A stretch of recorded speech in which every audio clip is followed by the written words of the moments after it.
Love is Blind Season 7's Monica Davis is opening up about the suspicious text she found off-camera on fiancé Stephen Richardson's phone.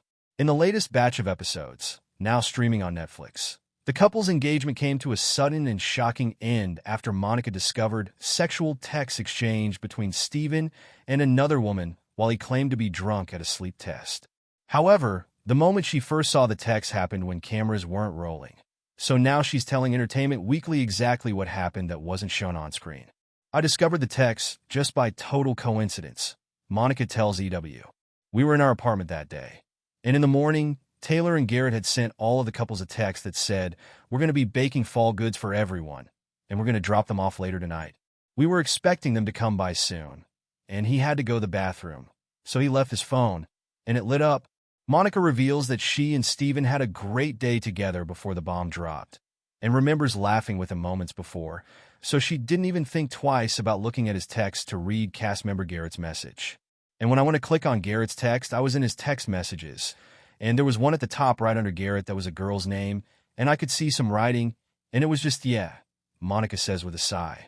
It was such a quick decision, but I was like, push, and yeah, I saw a bunch of texts.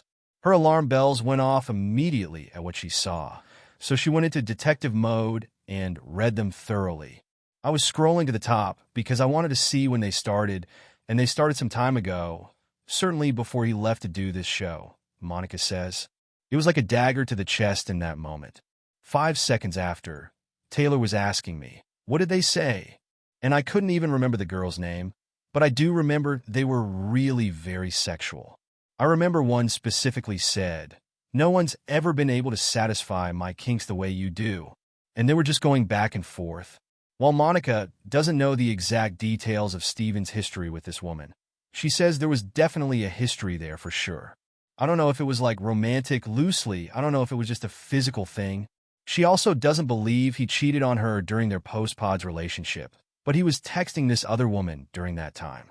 And when Monica confronted him about the texts, he wouldn't tell her much. In that moment, he wasn't saying, "I'm not going to tell you," but he was trying to very quickly kind of shift some of the blame, just saying, "I'm a piece of S." "You're right," she adds. That's all I could get from him. He wasn't really saying much. I was so devastated. I was completely caught off guard. One thing that you don't get to see a lot of is how much Stephen and I talked about my past with infidelity and how it's been very brutal, and he promised.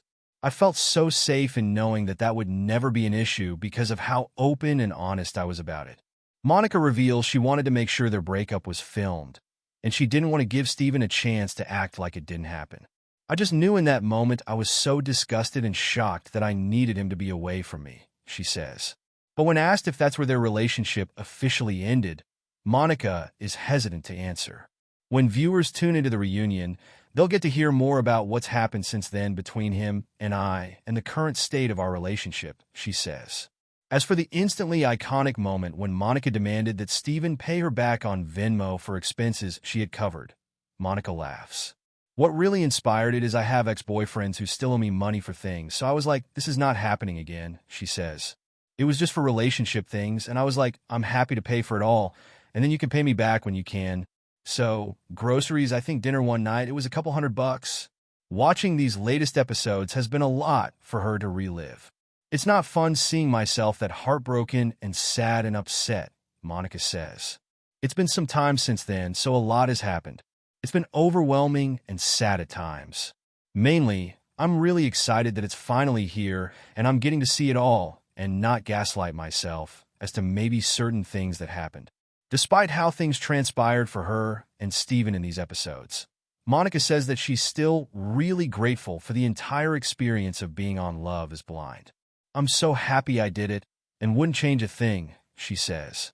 There's more to come with regards to what's happened between Stephen and I since then, but I will say in that moment, the experiment really worked for me, going through this process and really falling deeply, madly in love and figuring out if I was going to go to the altar in a matter of weeks.